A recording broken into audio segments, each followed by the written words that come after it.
do have a lot of respect for the BBC. Although sometimes I forget what the BBC stands for, but what is it? Just kidding. You know what it stands for. Yes, I do. So there's a lot going on. So this might be a good opportunity to answer some questions and, I guess maybe get some feedback too. What should we be doing different? I know the BBC, for example, is not thrilled about being labelled state-affiliated media. Not exactly. I mean, I was going to get to that later, but let's go for it now. It's officially objected to that term. Do you want to respond to it?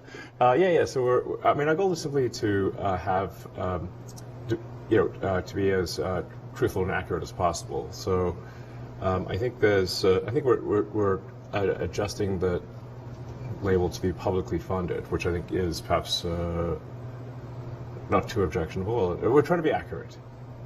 I'm not the BBC, but publicly funded is how the BBC describes it. Okay, so that would be accurate. Itself. If we use the same words that the BBC uses to describe itself, that presumably would be okay. I'm not asking you for a yes or no, since you're not running the BBC per se. But it seems to pass a reasonable. So you're going to change those labels on the BBC Twitter feed and also NPR's as well? Yeah. Right. Publicly funded. Basically, that's we're trying to be as accurate as possible. Okay. Yeah. All right. Fine. First of all, I just want to clear something up. Are you sleeping in the office? Here? I sometimes sleep in the office. Like? In the library. 5 days a week? No. 3 days a week? I'm not here 5 days a week. But there's a library that nobody goes to on the 7th floor, and there's a couch there, and I sleep there sometimes. Okay.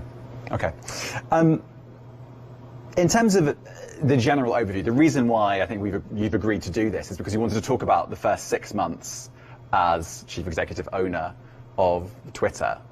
It's kind of like whatever you want to talk about, Right. So, how do you think it's gone? Well, it's not been boring. It's been quite a roller coaster. Things are going, I think, reasonably well. I mean, we've seen some all-time highs in terms of total user time. So we passed 8 billion user minutes per day, which is a lot of user minutes. So usage is up. Growth is good. The site works mostly. We have a few glitches here and there, but the site is working fairly well. And we're doing it with a small fraction of the original, headcount. So, I mean, you mentioned outages there. There have been several. Yeah. And we've actually spoken to an engineer who works at Twitter, and they said that the plumbing is broken here and it's on fire and there could be problems at any minute. Do you accept that? I mean, there have been a few outages, but not for very long, and it's currently working fine. So it doesn't keep you up at night that Twitter might go offline again? At this point, I think we've got a pretty good handle on what makes Twitter work. And we're also doing it with 2 data centers instead of 3. So we used to have 3 data centers. We shut down one of them. So we were actually roughly two-thirds of the prior compute capability. But we've made so many improvements to the core algorithm. In some cases, we improved the core algorithm by 80%. So the actual CPU usage or computer usage is dramatically less. But the results speak for themselves. The system, despite being at all-time highs of usage, is fast. It's responsive. It's more responsive than it was before the takeover. And we've also added long-form tweets. We've added, you can now post videos up to 2 hours, and soon videos of any length. We're rolling out our subscriber programs so people can, content creators can actually make a living on Twitter by having some of their content behind a paywall. we open source the algorithm, so there's transparency about what tweets get shown, what content gets shown versus not. I think you say, like, what are you really going to trust? Are you going to trust some sort of black box algorithm from some other site, or are you going to trust the thing that you can actually see and understand? But do you accept that there are lots of engineers that are looking at the way that Twitter is built, and the lack of engineers, because so many have left, and are worried about the health of Twitter? Well, I mean, there've been many of these people have predicted that Twitter will cease to function. Their predictions have not turned out to be true. Insert Mark Twain, saying, rumors of our death are greatly exaggerated. Let's go back 6 months. I mean, we're literally on Twitter right now. Right. So it must work. Let's go back 6 months and even further back than that. When you put that initial bid in, you then had a waddle. You kind of said, I actually don't want to buy Twitter anymore. I mean, it really is quite entertaining. I mean, it's like soap opera, because when I first made the offer, the response was the board adopted a poison pill. So they were like, hell no, you can't buy Twitter. We'd rather die. We'd like chew on cyanide before being bought. That was their initial response. And then you said, actually, I don't want to buy it. Yes, so and then they said, no, you must buy us. Gun to the head, you have to buy us. I'm like, are you the same people who said you'd rather die than be bored? Doesn't that seem odd? So I guess my question to you is, in terms of, you said that the reason was because of bots, because Twitter was filled with bots. Well, looking back at it now, was there a little bit of you that thought, actually, maybe I've overpaid. Actually, maybe I don't want to do this. I want to get out of this. Be honest. Yeah, no. The problem was that the publicly stated user numbers were in excess of the real user numbers. I've heard you talk about that. Yes, you yes. Talk about that. Yes. Basically, looking back at it now, was that the only reason that you wanted to pull out? Yes. That was literally the issue. It's like let's say you buy a warehouse full of goods, and you're told that less than 5% of the goods in the warehouse are broken. But then you actually get the warehouse. You look into the warehouse, and it turns out actually 25% of the things are broken. You'd be like, that's not what you said. So then you changed your mind again and decided to buy it. Did you do that? I kind of had to. Right. Did you do that because you thought that a court would make you do that? Yes. Right. Yes, that is the reason. Right. So you were still trying to get out of it, and then you just were advised by lawyers, look, you're going to have to buy this. Yes. Interesting. So you. Yeah. So you didn't actually want to purchase it, even when you said you were going. Not at that price. You were going to, really. No, I mean, like let's say, I think the analogy is pretty close. Like, let's say, it's like there's a warehouse full of goods. They say the warehouse, less than 5% of what's in the warehouse is broken. And then you walk into the warehouse and say, actually, it's 25%. So you might still want to buy what's in that warehouse, but probably at a lower price. Not buying the stuff that's broken. So you didn't have an epiphany. You just thought, I'm gonna have to buy this. I might as well buy the bullet. Yeah. So then you walk. It's not super complicated. Right. I'm not sure you've said that before. Oh, fair enough. So then you came into Twitter. Cue a whole bunch of court cases. You said this in the BBC interview, blah, etc.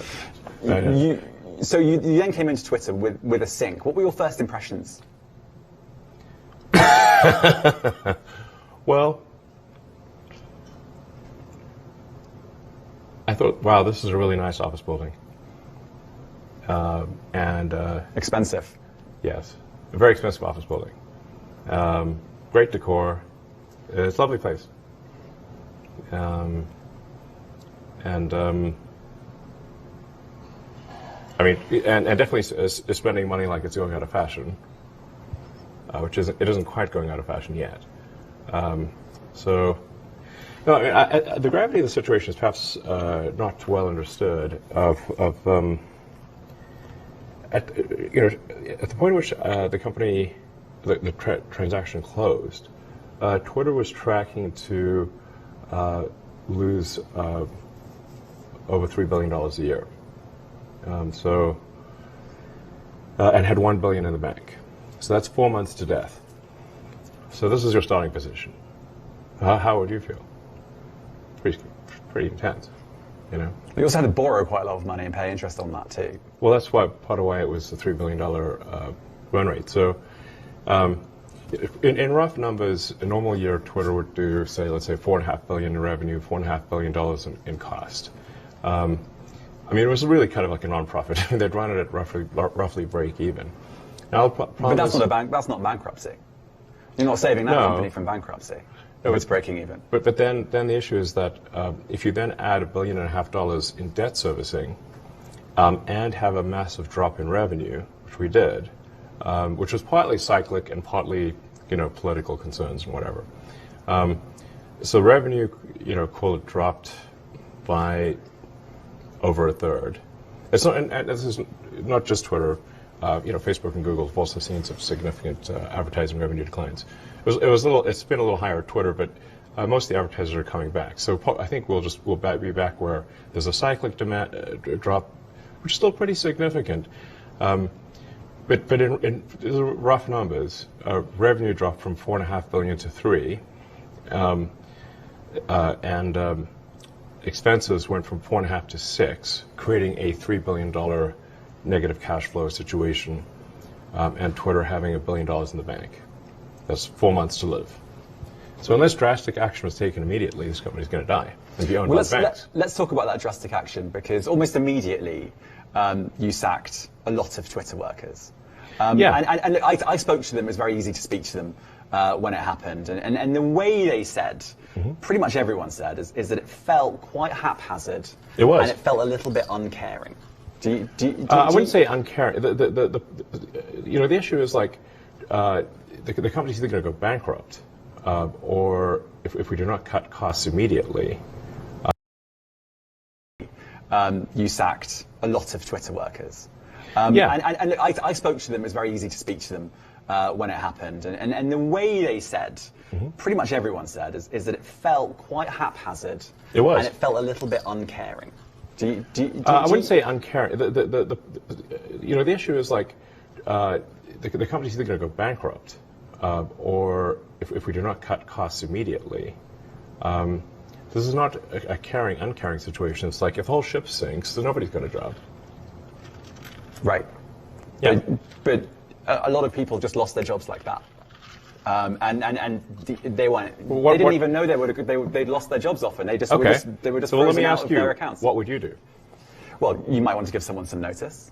I mean, you might. By the way, I'm not running Twitter, but I know, but this is the criticism, and this is what staff members say. A little bit of notice, No, I understand. You have 4 months to live. 120 days. In 120 days, you're dead. So what do you want to do? How much are you worth?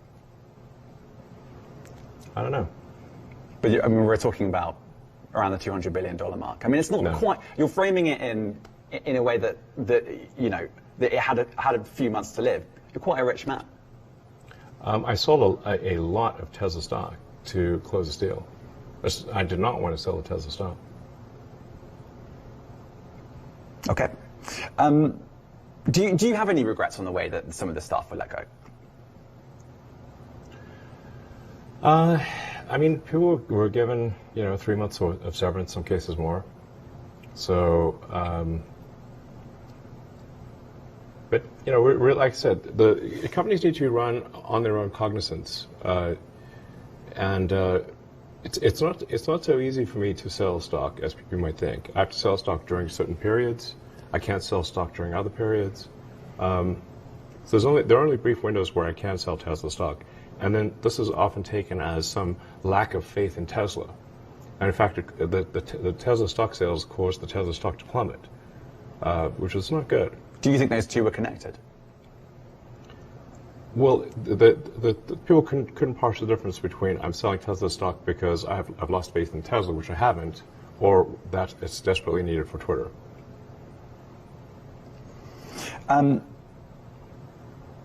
Okay, and then after that, after you let go of a lot of stuff, obviously Twitter became slimmed down a lot, and then you started making some more policy decisions. One of those policy decisions was to bring Donald Trump back. He hasn't actually tweeted yet. Right.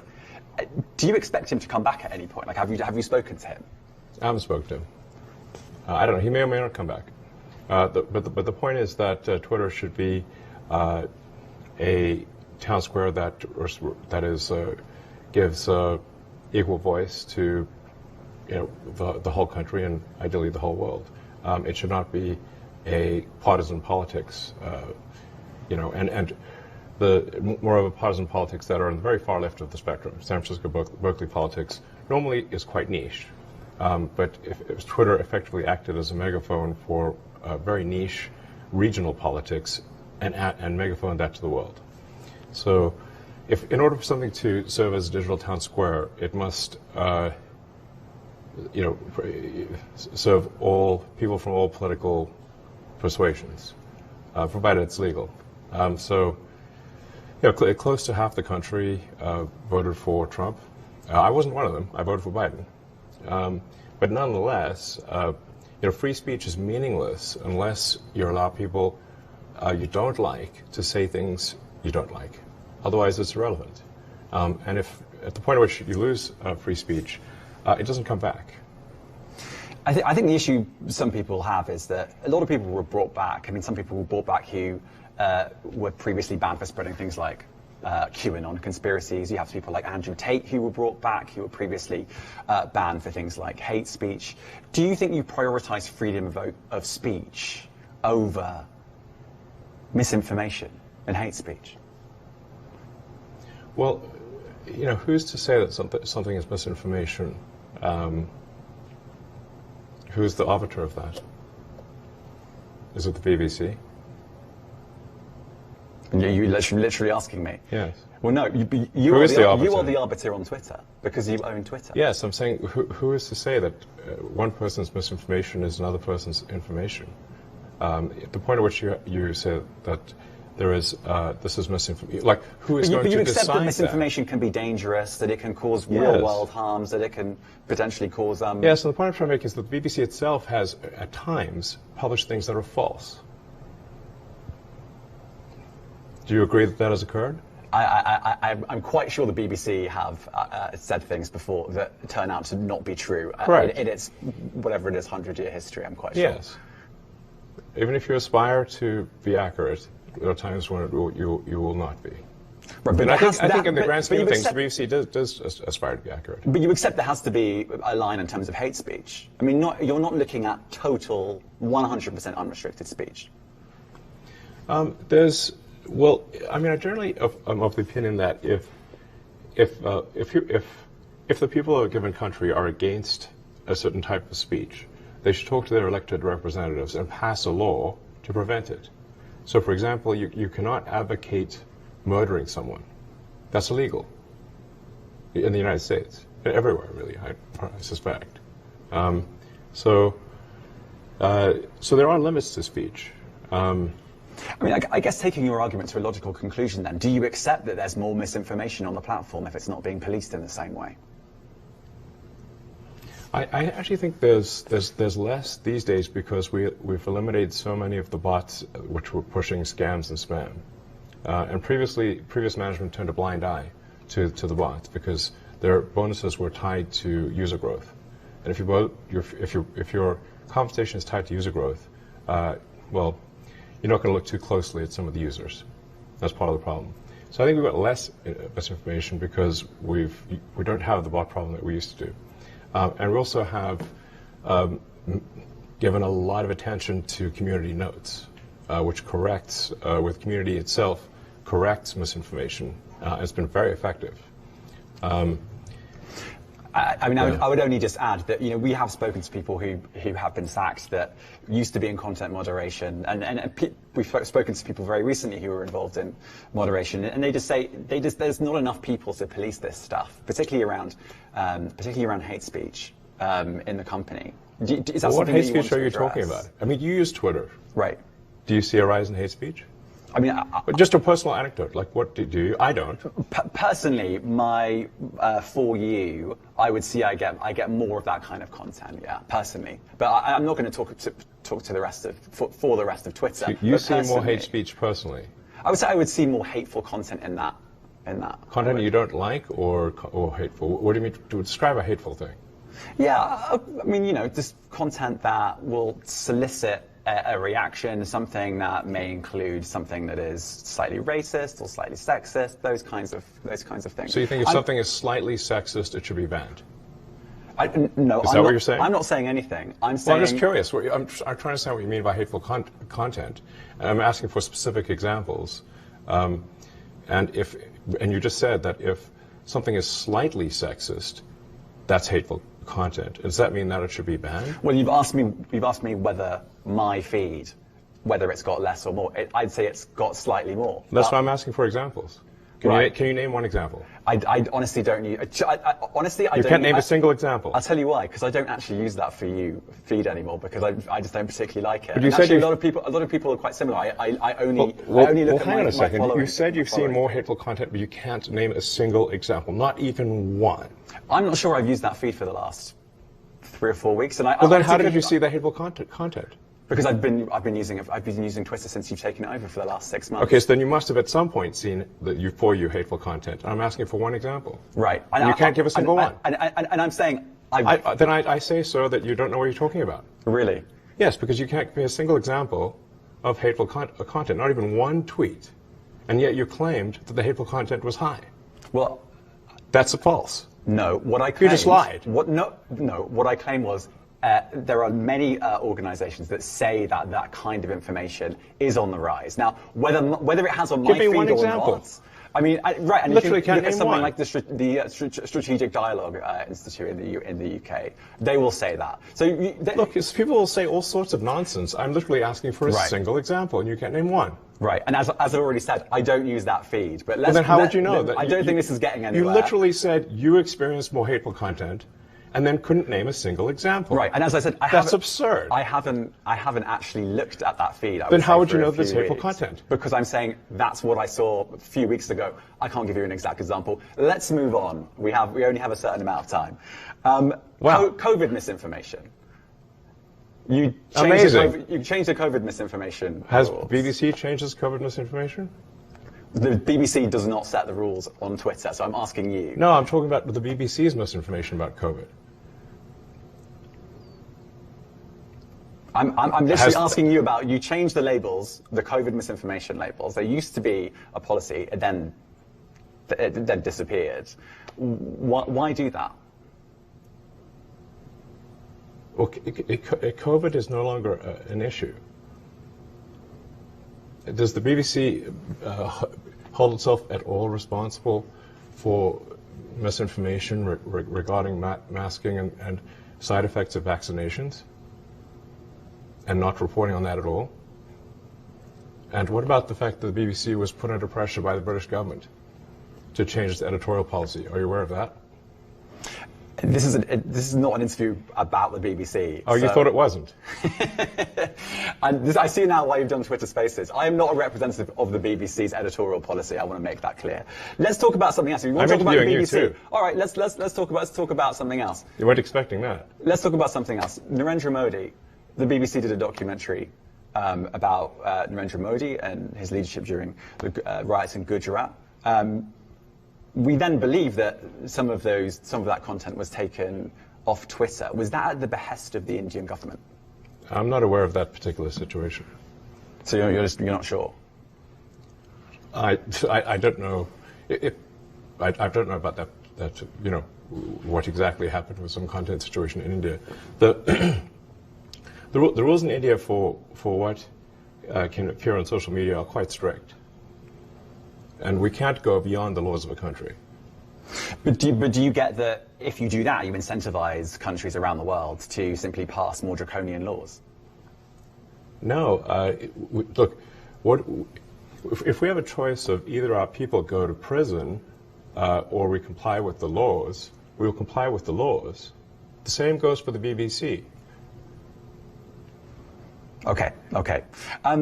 since you became CEO, there's been another story in town. No, TikTok. I'm not CEO anymore. Okay, you're chief twit, or what are you? No, my dog Floki is the CEO. Okay.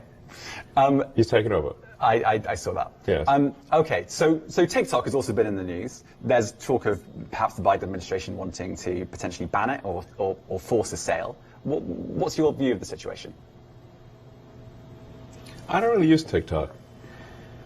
I mean, one of the reasons that I emphasize that that our goal here at Twitter is to maximize unregretted user minutes or unregretted user time is that I hear many people tell me they spent a lot of time on TikTok, but they regret the time spent. And that seems like, okay, well, we don't want to have regretted time. We want the time to be unregretted, where you learned things, you were entertained, amused. I mean, frankly, I get more laughs out of Twitter than anything else, and many people tell me the same thing. So that's a good sign. For TikTok itself, like I said, I just don't know enough about what's going on there. I can't say I have a strong opinion on TikTok. So you don't have an opinion on whether it should be banned or not? You know, I'm generally against banning things. So I probably not be in favor. I mean, it would help Twitter, I suppose, if TikTok was banned, because then people would spend more time on Twitter and less time on TikTok. But even though that would be even if it would help Twitter, I would be generally against banning of things. Okay. Do you feel sometimes that your many business interests might get in the way of you having opinion? I mean, for example, Tesla has major connections in China. Do you wouldn't have a certain opinion on something or feel uncomfortable about saying something because of your other business interests elsewhere? Do I look uncomfortable? Actually, I do. I look uncomfortable. Yeah, I mean, Tesla's got activities around the world, and so does SpaceX. You know, once in a while, those things do come into conflict. But it's not like Twitter's like, you know, operates in China. It doesn't. It was banned in China. So, and certainly I've received no communication whatsoever from the Chinese government with regard to Twitter. Okay. In terms of advertising, obviously Twitter's not a private company anymore, so we don't really know how it's all going. Have all the advertisers come back? Not all, but most. And I mean, you can see it for yourself on Twitter, even in the For You feed. Right. I mean, in the following feed. Don't use For You because it sucks. Right. Filled with hate speech, I'm told. That's not what I said. Okay, fine. Well, why don't you use For You? What's wrong with it? How is it going? Is Twitter in profit now? No, Twitter is rough. I'd say we're roughly break even at this point. And I think you've said before you see a world where you could be in. I think we could be profitable, or I mean, I say to be more precise, we could be cash flow positive this quarter if things keep going well. This quarter, as soon as that. Possibly, yeah. Wow. And do you have a message for the advertiser? I mean, can you say which advertisers haven't come back? I think almost all of them have either come back or said they're going to come back. There are very few exceptions.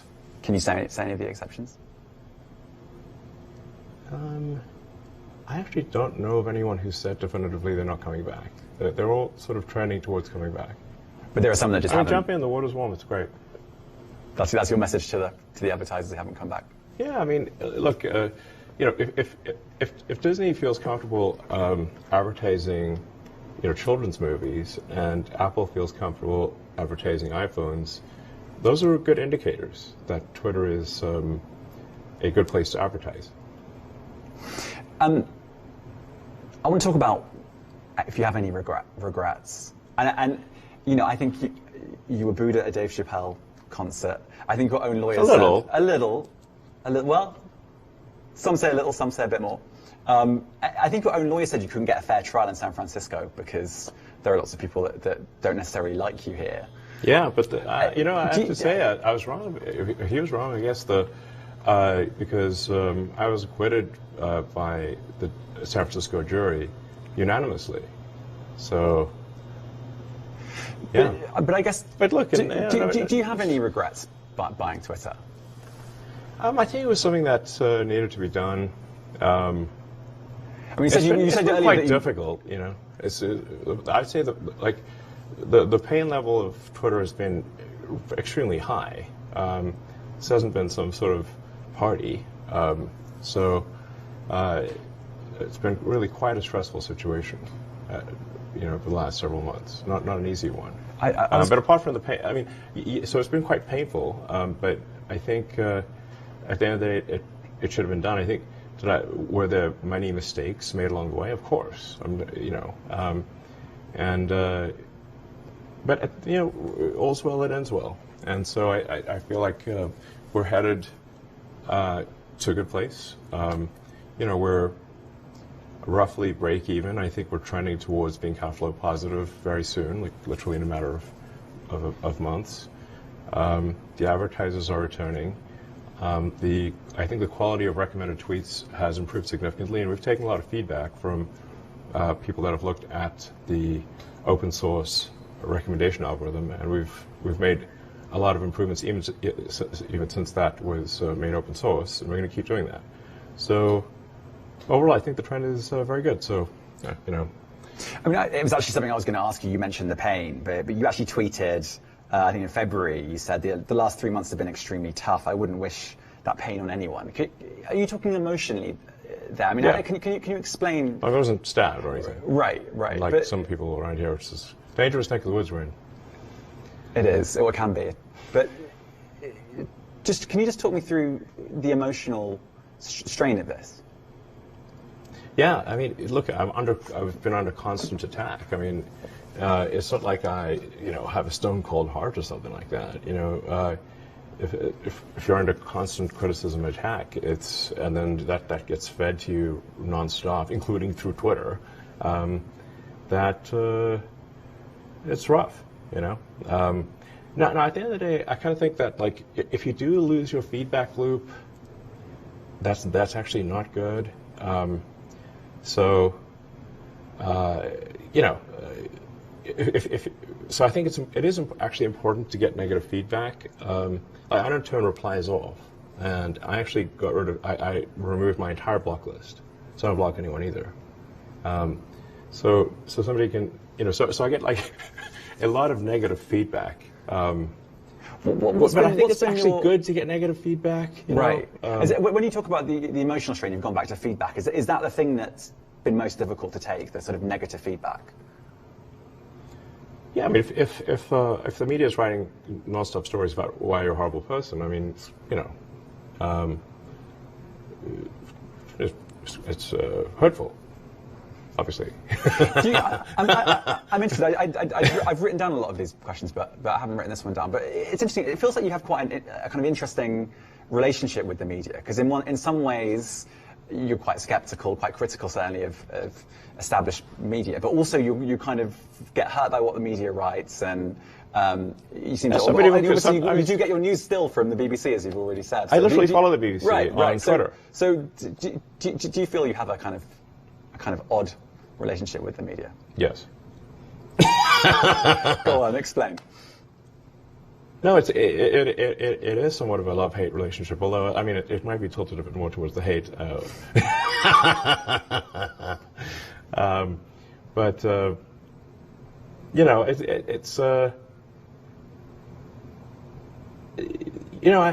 think that this is sort of part and parcel of having a free media situation, which is that I do take heart in that the media is actually able to trash me on a regular basis in the United States, in the UK, and whatnot. Whereas, in a lot of other places, the media cannot say mean things to powerful people. Okay. But I think it's better that we have a situation where the media can say mean things to powerful people. If we're talking about the media, let's talk about verification labels. You obviously want to create another revenue stream that's subscription-based. Is verification the way to do that? Because we have a kind of a situation at the moment where the New York Times doesn't have a verified badge, whereas anyone else who can pay whatever few bucks a month can. Can that be right? Is that what you envisaged when you bought Twitter? I must confess to some delight in removing the verified badge from the New York Times. That was great. Anyway, they're still alive and well, so they're doing fine. But on a serious note, it could flame disinformation again if you have verified accounts that are from anyone who can pay money. They go up to potentially the top of feeds.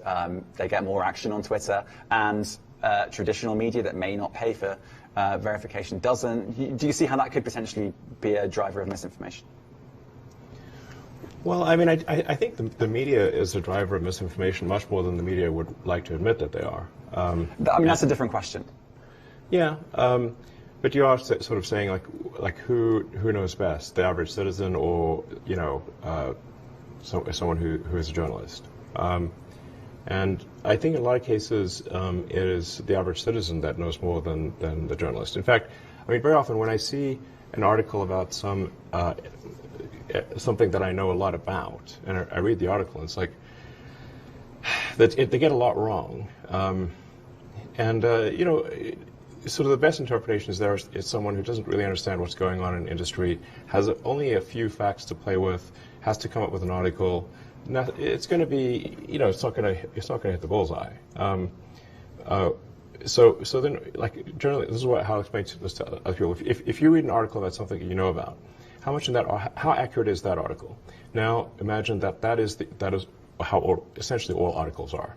They're an approximation of what's going on, but not an exact situation. So if somebody is actually, let's say, in the fray, or like an expert in the field, and was actually there, and writes about their experience of being actually there, I think that actually that's in a lot of cases going to be better than a journalist, because the journalist wasn't there. I think you said the legacy verified blue ticks are going to go next week. There have been a few deadlines on that. 420. Yeah, I see the joke. That number will never leave me. I clearly. It cost you a lot of money. Well, fortunately, it didn't in the trial. Well, yeah, right, for the SEC, right? Yes, we're going to ask for a refund. Yeah, okay. Yeah. Good luck. Let's move on from that. But blue ticks, in theory, all legacy blue ticks gone next week, and at that point you'll kind of work out whether this is going to sink or swim. Yes. What's your hunch? I mean, you've obviously. I think it's going to swim. Yeah. Yeah, it'll swim just fine. Okay. What are you looking for in terms of a revenue stream on that? What are your goals? Well, I don't know if it's like necessarily a giant revenue stream. Because even if you have sort of 1 million people that are subscribed for, let's say, $100 a year ish, that's $100 million. And that's a fairly small revenue stream relative to advertising. But what we're really trying to do here with verification is to massively raise the cost of disinformation and bots in general.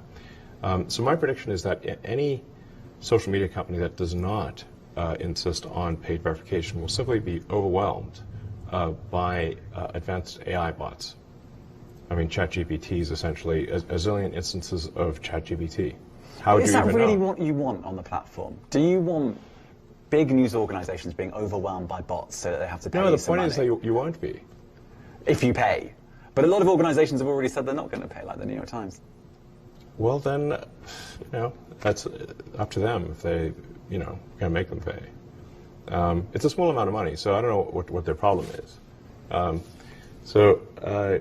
But we're going to treat everyone equally. So what we're not going to do is say that there's some anointed class of journalists who are the special ones who get to tell everyone what they should think. that it should be up to the people what they think.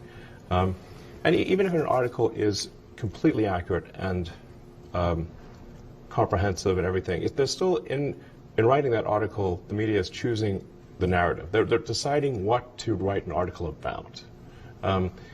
So I'm hopeful that this can be more a case of the public choosing the narrative as opposed to the media choosing the narrative. But the media can choose the narrative, at least a combination of the media and the public choosing the narrative. And the public getting to weigh in on stories if they think that they should add something to it or we got something wrong. And over time, I think if Twitter is the best source of truth, it will succeed. And if we are not the best source of truth, we will fail. Someone comes in and offers you $44 billion for Twitter right now. Would you take it? No. Would you consider it? No. Why? I take it back. It depends on who. I suppose if I was confident that they would pursue, they would rigorously pursue the truth, then I guess I would be glad to hand it off to someone else.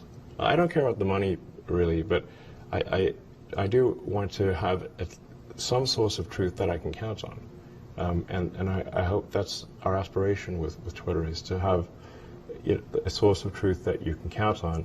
It's also real time. It's an immediate source of truth that you can count on, and that gets more accurate with time as people comment on a particular thing. Well, if you don't care about the money, you could just give it to someone that you think is a good person to run Twitter. Who do you think that might be? I'm not the boss of Twitter. No, but you might still have an idea. Who could run Twitter? Yes. Honestly, I have no idea who could run Twitter. Yeah, it's a hard job. Okay, let's move on to. You said that you were going to stand down I already have. chief executive, right? Okay. I keep telling you, I'm not the CEO of Twitter. My dog is the CEO of Twitter. Okay. Have you got any? It's a great dog. Other than the dog. It's very alert, and it's hard to get anything by him. Okay, that's good to know. Other than the dog, have you got any successes in mind? He's got a turtleneck. I mean, what more do you need? Okay. All right. We're going down that route. Steve Jobs or Elizabeth Holmes are you making reference to? I guess more Elizabeth Holmes. Okay. I've forgotten the question now. He's got a husky voice and a black turtleneck. Problem solved. What were we talking about there? Who would you want? Have you got a successor in mind? Not yet. Hopefully at some point. Right. So, because you did say you were going to stand down. Well, I did stand down. Okay. All right, let's move on from that then. All right. What about this office? I'm intrigued about this office. You said it was expensive. You don't really need a CEO. Yeah? Yeah. Why can't we be an anarcho-syndicalist commune? I think Jack Dorsey kind of recommended doing that, and you kind of ignored it. Yeah, it was kind of that, actually. This office, are you thinking about moving out of San Francisco? Not yet. Not yet. Not yet. No, I mean, this place is nice, and we I kind of like this office building, actually. Yeah. Okay, so you're not, because I know you've talked about there's been high levels of crime here. You actually said at one point. I think we should do something about the crime. Right. People are dying. Right. We should take action. You've also talked about how potentially, I think you might have been joking, but you could turn this into a homeless shelter. So yes. I guess the reason I'm asking is, you've. We tried to turn it into a homeless shelter, and the building management, the building owner rejected it. You tried to. Yeah, they won't let us. Which bits have you tried to turn into a homeless shelter? We're only using one of the buildings, and so the other building could be a homeless shelter. And you've tried to. Yeah, we would like to do it right now. Really? Yes. And. No, you're being stopped by who? By the building owner. They won't let you? No. In fact, they wouldn't even let us take the W off the sign. So how were you going to do that? They're really quite What was your plan for the shelter? I don't know. We could just let people stay there. It's nice. Right. Okay. I didn't know that. They can bring their stuff, bring the tent and whatever. Right. And it's a roof over their head. Yeah. If the building owner lets us, we'll do it. Yeah? So if the building owner lets you, you would happily do that? Yes. Okay. All right. There we go. What's the most difficult thing you've had to do? What's the hardest thing you've had to do? In my whole life? In the last 6 months. We're talking about the last 6 months as you as Twitter boss here, and Twitter owner. Well, shutting down one of our service centers was quite difficult because it turns out there were. I thought the service centers were redundant, but there were in fact a lot of things that were hard coded to this one service center, and so when we shut it down, we actually it was quite catastrophic. We lost a lot of functionality, which sort of really rushed to put it back. When was that? And that was around late December, early January. So that was the biggest sort of. I'm worried here. Biggest crisis, yeah. Yeah. And what about hard in terms of emotional? I mean, just letting go. I mean, what were the levels of staff, and what are they now? I think we're around 1,500 people at this point, and there was, I think, 800. What was that? Sorry? I think it was around just under 8,000, and 8,000. we're about 1,500 right now. Okay. And has it been hard letting that many people go? Yeah. Not fun at all. It's painful. I mean, I guess in what way do you feel like you need to speak to people when they leave, or? I mean, it's not physically possible to speak to that many people. Has that? I mean, you talked about that being the most technical bit. Has that been sort of the hardest thing emotionally, or is it? It's one of the hardest things, certainly. Yeah. Yeah. The Nancy Pelosi tweet. Leave it alone. Jesus. But there have been. That is an example of a few. And there have been others. Do you feel like you're an impulsive person? I mean, have I shot myself in the foot with tweets multiple times? Yes. Do you feel like? I need bulletproof shoes at this point. You've definitely done that. The issue is that you're now a Twitter owner. Do you feel like you should look at your tweets more? You have a higher responsibility when you tweet something out for it to be accurate? I think I should not tweet after 3 a.m. That's the rule. Yeah, well, maybe 2 a.m. That's the new rule. Yeah, something like that. Okay, so there's a blanket ban. I shouldn't. What are your Twitter rules? I mean, I've had some people say never tweet when you've been drinking, or never tweet when angry. What are your Twitter rules? Well, I think those are two good rules. Yeah, don't tweet if you're wasted, or really upset about something. Yeah, probably. I mean, a good friend of mine actually had a good suggestion, and it has helped, which is that if you're going to tweet something that maybe is controversial, save it as a draft and look at it the next day and see if you still want to tweet it. And that has been a good rule of thumb. Okay. So I've got a bunch of things in my draft folder that I'm glad I didn't send. I can't remember whether I've asked you this. This is my sort of wrapping up at this point. But yeah, do you have any regrets? I mean, one can always hindsight's 20/20. So that a bunch of decisions that could have been made better for sure. But as I said, all's well that ends well. I think it's going pretty well. So in the grand scheme of things, I can't complain. Okay. I'm going to just check my list of things to make sure I've actually asked. I mean, maybe there's something that people on the Twitter want to say. Ask, we could ask them. That's on you. That's on you. There's 680,000 people listening. There you go. That's a lot. That is a lot. Let's see. How do we see? Okay. Let me see who. I'll just look at my tweet and see what people are saying or what questions they have.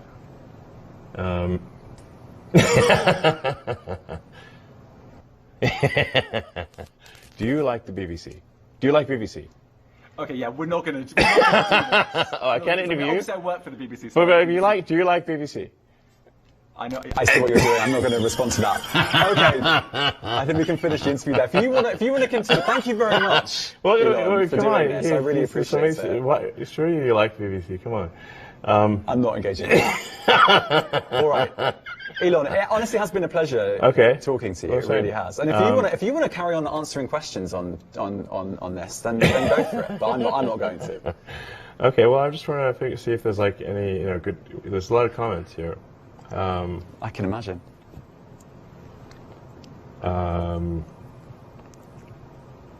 There's so many. Anyway, so it's nice to be interviewed by the BBC. I have a lot of respect for the British Broadcasting Corporation. When did you say when the actual label's going to go public? Oh, is it? Do we still say state media or whatever? Oh, it says government-funded media currently, as opposed to publicly funded media. Well, I guess probably we can make that change tomorrow if you'd like. It's up to you. I'm a journalist. It's up to you. But I mean, we'll expect that tomorrow. I mean, do you have any requests on a personal level, or you can't speak on a personal level? No, I don't. Okay. Yeah. I think we've established that. Go on, what questions are people asking you? Go on. I mean, there's like a lot of comments. Let's see. I was literally reading looking at replies to the fact that the spaces. Are there any good questions that I've missed out in the last 6 months? I'm sure there are many. I mean, people generally seem to like this interview, as far as I can tell. Very few negative comments are generally positive. Is that that's probably bad for me? I'm scrolling as fast as I can to sort of see. I guess there's some complaints about Twitter Spaces needing some improvement. Let's fix Twitter Spaces is one of the comments. People like the fact that my dog Floki is the CEO. And I'm really just scrolling as fast as I can here. I guess my reflection on this interview. I'd just like to say I like BBC. Okay. I do find it funny. I think, I mean, honestly, if listening to the interview, the answer about misinformation and saying, oh, we don't police misinformation in the same way, but because we try and get bots, because we try and take down bots, we'll be effective at bots. There's actually less misinformation on the platform. I think that's a big factor. I'd like to ask you one more question on that, because that is quite a lot of people I think will be listening to this and thinking, really, you're arguing you can police content moderation far less and end up with less misinformation. First of all, we do have people working on content moderation. It's not like we don't. I've spoken to lots of people who've been fired. So lots of people have been let go. I mean, you've gone from 8,000 to 50,000. The Censorship Bureau was let go. I don't think the sort of putting a thumb on the political scales on the far left has been let go, because that's not right. That's not what you want for a public square. You've got to have equal treatment for people from across the political spectrum. So, some of them are going to be upset about that. But like I said, my experience is that there's less misinformation these days, not more, and that the community notes feature is extremely powerful for addressing so-called misinformation. I mean, you've had community notes placed on your own tweets. Yes. One of them involving an alleged diamond mine. Diamond mine? A mine that. What diamond mine? A mine that your father part-owned. Yeah, my father never owned a diamond. So you're thinking of an emerald mine? Emerald mine. Yeah, I'd like to see a picture of this alleged emerald mine. Because you've been community noted on that tweet. Yeah. Did you know that? No, but he never owned a emerald mine. This is total bullshit. Not even a 50% stake. No. Because in community notes. But first of all, okay. Do you think something like an emerald mine would have like some sort of property register? There'd be like a picture of it. It's not like you can say, oh, that's my mine. these things are hotly debated. If you've got something valuable, you have to have some property record, like a house, but much more important than a house. And yet there is no property record whatsoever. There is no picture of this mine whatsoever. It doesn't exist. It's fake. So it's a really good example then, because there is a community note on that tweet that says, you said this thing on the X day, blah, blah, blah. So in that instance, the community notes didn't work. So you're saying that that's a way of solving misinformation, but you're literally saying one of those community notes is wrong. The community note may be referring to a thing where I went on a trip with my father to Zambia, but I never saw any mine or anything. So there's no mine. I'm not right, but at this point I'm just saying the community note says it is. So you're saying it's this bit great panacea, but yeah, it's literally on your own tweet, the community notes, according to you, are wrong. If they're referencing an article, then the article may not be wrong, but they're still representing. Anyway, community notes is not going to be perfect, but it's the batting average of community notes I found to be extremely high. Right. So community notes plus getting rid of millions and millions of bots every day, I guess. That's what we're talking about. Yeah. That's what you think is tackling misinformation over content moderation. And I think that's the bit that a lot of people will go, really. Really, yes, really. Look, the acid test is people use the system and find it to be a good source of truth, or they don't. And no system is going to be perfect in its pursuit of the truth. But I think we can be the best, the least inaccurate. That's our goal, the least inaccurate. And I think I think we might be there already. If we're not there, we'll be there soon. Do you have? I've spoken to people who think this. Do you have a kind of message for people who think that Twitter has been ruined? Well, we have all-time high usage, so I don't think it has been. Some people think it has been. I'll tell you that. Yes, well, they're probably the same people who predicted that Twitter would cease to